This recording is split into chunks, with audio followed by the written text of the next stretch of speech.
Chapter 16. Tom all alones. My Lady Dedlock is restless, very restless. The astonished fashionable intelligence hardly knows where to have her. Today she is at Chesney Wold. Yesterday she was at her house in town. Tomorrow she may be abroad, for anything the fashionable intelligence can with confidence predict. Even Sir Leicester's gallantry has some trouble to keep pace with her. It would have more but that his other faithful ally, for better and for worse, the gout, darts into the old oak bedchamber at Chesney Wold and grips him by both legs.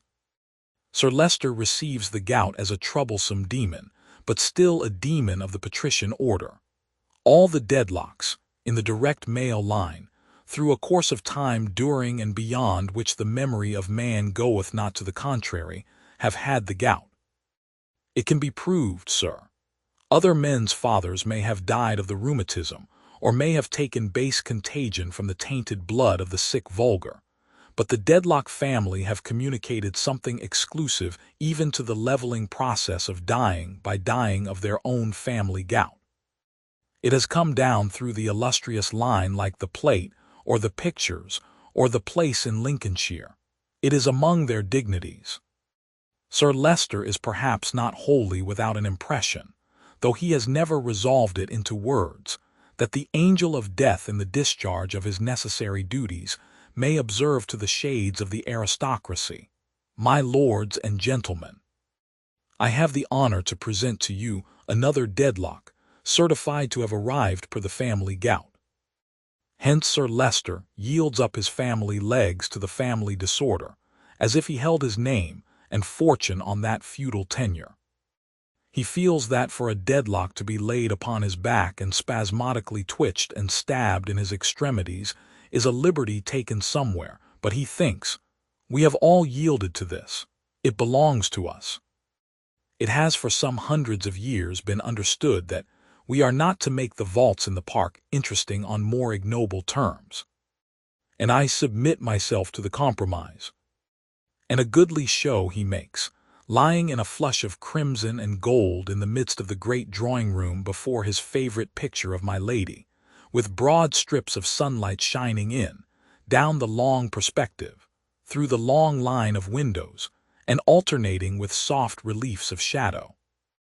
Outside, the stately oaks, rooted for ages in the green ground which has never known plowshare, but was still a chase when kings rode to battle with sword and shield, and rode a-hunting with bow and arrow, bear witness to his greatness. Inside, his forefathers, looking on him from the walls, say, each of us was a passing reality here and left this colored shadow of himself, and melted into remembrance as dreamy as the distant voices of the rooks now lulling you to rest, and hear their testimony to his greatness too. And he is very great this day, and woe to Boythorn or other daring wight who shall presumptuously contest an inch with him. My lady is at present represented, near Sir Leicester, by her portrait. She has flitted away to town, with no intention of remaining there, and will soon flit hither again, to the confusion of the fashionable intelligence. The house in town is not prepared for her reception. It is muffled and dreary. Only one Mercury in powder gapes disconsolate at the hall window, and he mentioned last night to another Mercury of his acquaintance, also accustomed to good society, that if that sort of thing was to last, which it couldn't, for a man of his spirits couldn't bear it, and a man of his figure couldn't be expected to bear it, there would be no resource for him, upon his honor, but to cut his throat. What connection can there be between the place in Lincolnshire, the house in town, the Mercury in powder, and the whereabout of Joe the outlaw with the broom, who had that distant ray of light upon him when he swept the churchyard step? What connection can there have been between many people in the innumerable histories of this world, who from opposite sides of great gulfs have, nevertheless, been very curiously brought together? Joe sweeps his crossing all day long, unconscious of the link, if any link there be. He sums up his mental condition when asked a question by replying that he don't know nothink. He knows that it's hard to keep the mud off the crossing in dirty weather, and harder still to live by doing it. Nobody taught him even that much. He found it out. Joe lives, that is to say, Joe has not yet died, in a ruinous place known to the like of him by the name of Tom all Alone. It is a black, dilapidated street, avoided by all decent people, where the crazy houses were seized upon, when their decay was far advanced, by some bold vagrants who after establishing their own possession took to letting them out in lodgings. Now these tumbling tenements contain, by night, a swarm of misery.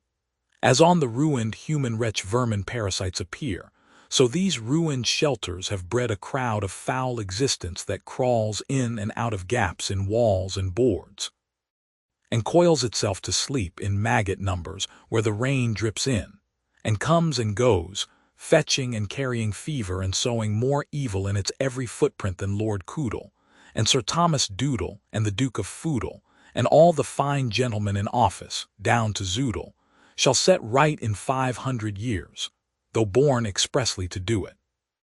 Twice lately there has been a crash and a cloud of dust, like the springing of a mine, in Tom all Alone, and each time a house has fallen.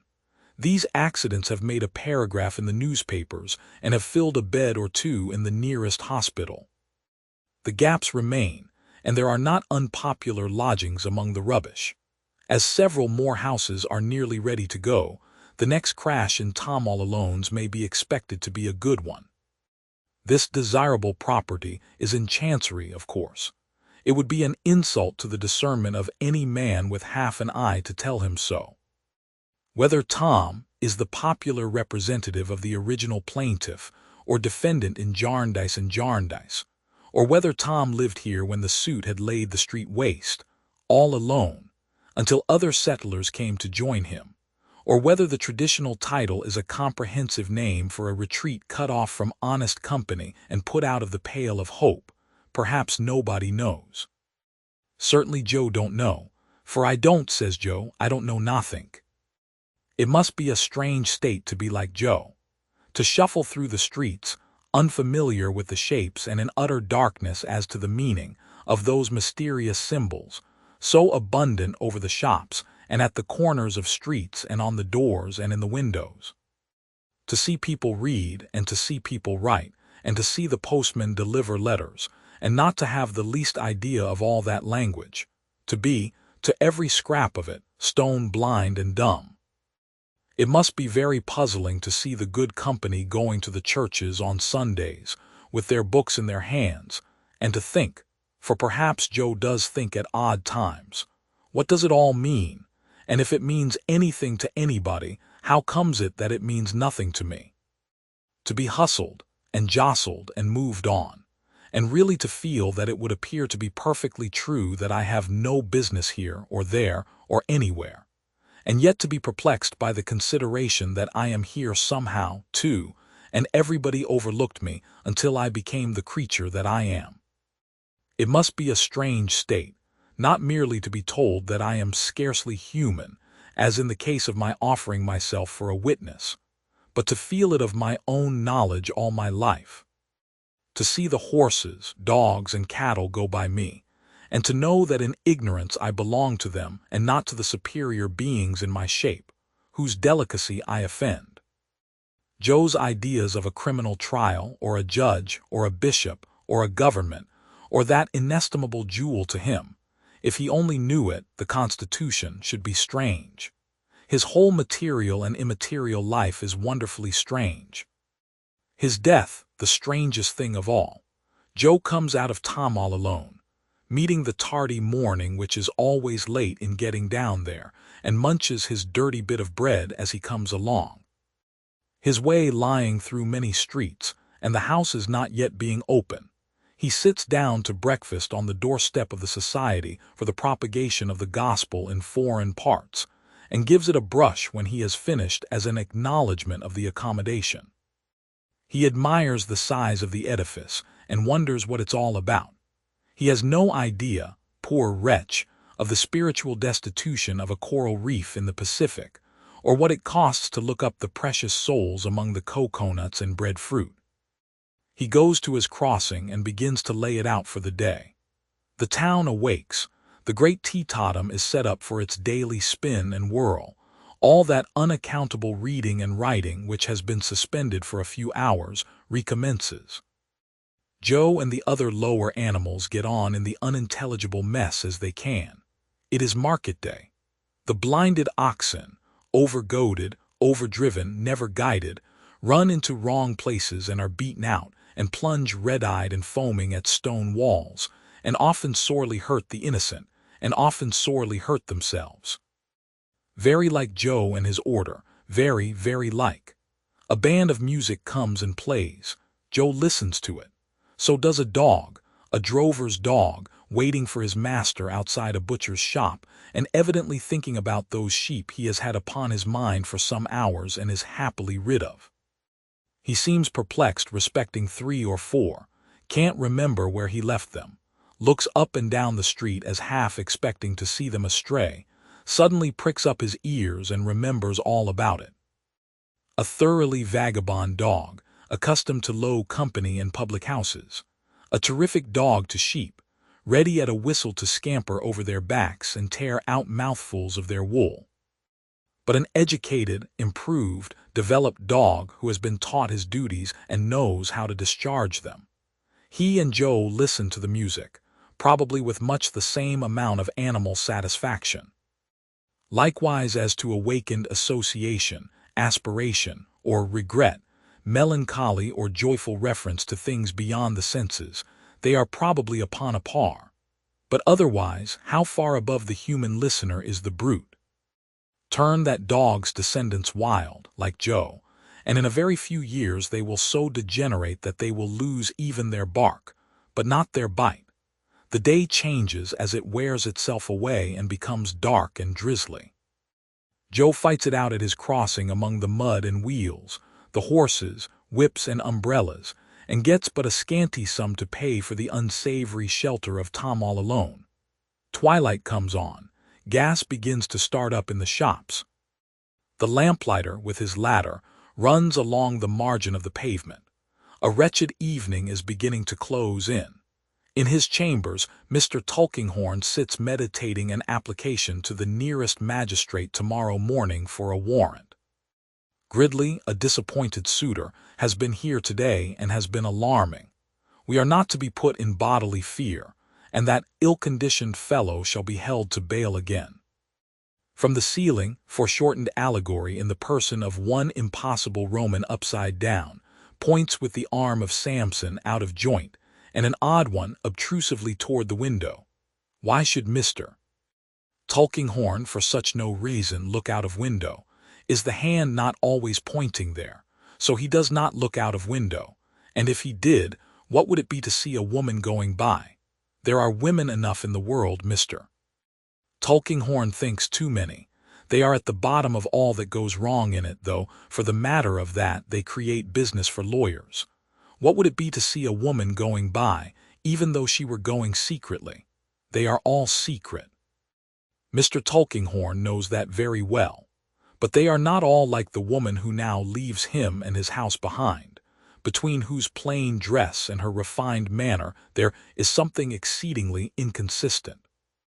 She should be an upper servant by her attire, yet in her air and step, though both are hurried and assumed, as far as she can assume in the muddy streets, which she treads with an unaccustomed foot, she is a lady. Her face is veiled, and still she sufficiently betrays herself to make more than one of those who pass her look round sharply. She never turns her head. Lady or servant, she has a purpose in her and can follow it. She never turns her head until she comes to the crossing where Joe plies with his broom. He crosses with her and begs. Still, she does not turn her head until she has landed on the other side. Then she slightly beckons to him and says, "Come here." Joe follows her a pace or two into a quiet court. "Are you the boy I've read of in the papers?" she asked behind her veil. "I don't know," says Joe, staring moodily at the veil. "Nothink about no papers. I don't know nothink about nothink at all." "Were you examined at an inquest?" "I don't know nothink about no. Where I was took by the beadle, do you mean?" says Joe. "Was the boy's name at the inquest, Joe?" "Yes." "That's me," says Joe. "Come farther up." You mean about the man, says Joe following, him as woe's dead.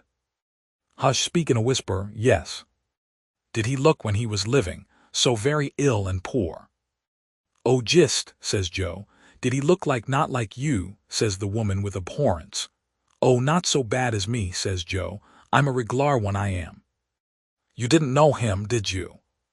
How dare you ask me if I knew him? No offense, my lady, says Joe with much humility, for even he has got at the suspicion of her being a lady. I am not a lady. I am a servant. You are a jolly servant, says Joe without the least idea of saying anything offensive, merely as a tribute of admiration. Listen and be silent. Don't talk to me and stand farther from me. Can you show me all those places that were spoken of in the account I read? The place he wrote for, the place he died at, the place where you were taken to, and the place where he was buried. Do you know the place where he was buried? Joe answers with a nod, having also nodded as each other place was mentioned. Go before me and show me all those dreadful places. Stop opposite to each and don't speak to me unless I speak to you. Don't look back. Do what I want and I will pay you well. Joe attends closely while the words are being spoken. Tells them off on his broom handle, finding them rather hard, pauses to consider their meaning, considers it satisfactory and nods his ragged head. I'm fly, says Joe, but fen larks, you know. Stow hooking it. What does the horrible creature mean? Exclaims the servant, recoiling from him. Stow cutting away, you know, says Joe. I don't understand you. Go on before. I will give you more money than you ever had in your life. Joe screws up his mouth into a whistle, gives his ragged head a rub, takes his broom under his arm and leads the way, passing deftly with his bare feet over the hard stones and through the mud and mire. Cook's Court. Joe stops, a pause. Who lives here? Him what give him his writing and give me half a bull, says Joe in a whisper without looking over his shoulder. Go on to the next. Crook's house. Joe stops again, a longer pause. Who lives here? He lived here, Joe answers as before. After a silence he is asked, in which room? In the back room up there. You can see the winder from this corner, up there. That's where I see him stretched out. This is the public house where I was took to. Go on to the next. It is a longer walk to the next, but Joe, relieved of his first suspicions, sticks to the forms imposed upon him and does not look round. By many devious ways, reeking with offence of many kinds, they come to the little tunnel of a court, and to the gas lamp lighted now, and to the iron gate. He was put there, says Joe, holding to the bars and looking in. Where? Oh, what a scene of horror! There, says Joe, pointing. Over yonder, among them piles of bones, and close to that their kitchen winder. They put him worry nigh the top. They was obliged to stamp upon it to get it in. I could unkiver it for you with my broom if the gate was open. That's why they locks it, I suppose, giving it a shake. It's always locked. Look at the rat, cries Joe, excited. Hi, look, there he goes, ho! Into the ground. The servant shrinks into a corner of that hideous archway, with its deadly stains contaminating her dress, and putting out her two hands and passionately telling him to keep away from her, for he is loathsome to her, so remains for some moments. Joe stands staring and is still staring when she recovers herself. Is this place of abomination consecrated ground? I don't know nothing of consequential ground, says Joe, still staring. Is it blessed? Which, says Joe in the last degree amazed, is it blessed? I'm blessed if I know, says Joe, staring more than ever, but I shouldn't think it warrant. Blessed, repeats Joe, something troubled in his mind. It ain't done it much good if it is. Blessed, I should think it was t'othered myself, but I don't know nothink. The servant takes as little heed of what he says, as she seems to take of what she has said herself. She draws off her glove to get some money from her purse. Joe silently notices how white and small her hand is, and what a jolly servant she must be to wear such sparkling rings. She drops a piece of money in his hand without touching it and shuddering as their hands approach. "Now," she adds, "show me the spot again." Joe thrusts the handle of his broom between the bars of the gate, and with his utmost power of elaboration, points it out. At length, looking aside to see if he has made himself intelligible, he finds that he is alone. His first proceeding is to hold the piece of money to the gaslight, and to be overpowered at finding that it is yellow, gold. His next is to give it a one-sided bite at the edge as a test of its quality. His next, to put it in his mouth for safety, and to sweep the step and passage with great care.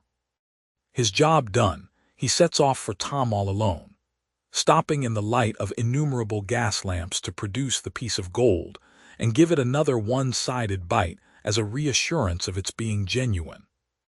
The mercury in powder is in no want of society tonight, for my lady goes to a grand dinner and 3 or 4 balls. Sir Leicester is fidgety down at Chesney Wold, with no better company than the gout. He complains to Mrs. Rouncewell that the rain makes such a monotonous pattering on the terrace that he can't read the paper even by the fireside in his own snug dressing-room. "Sir Leicester would have done better to try the other side of the house, my dear," says Mrs. Rouncewell to Rosa. "His dressing-room is on my lady's side, and in all these years I never heard the step upon the ghost's walk more distinct than it is tonight.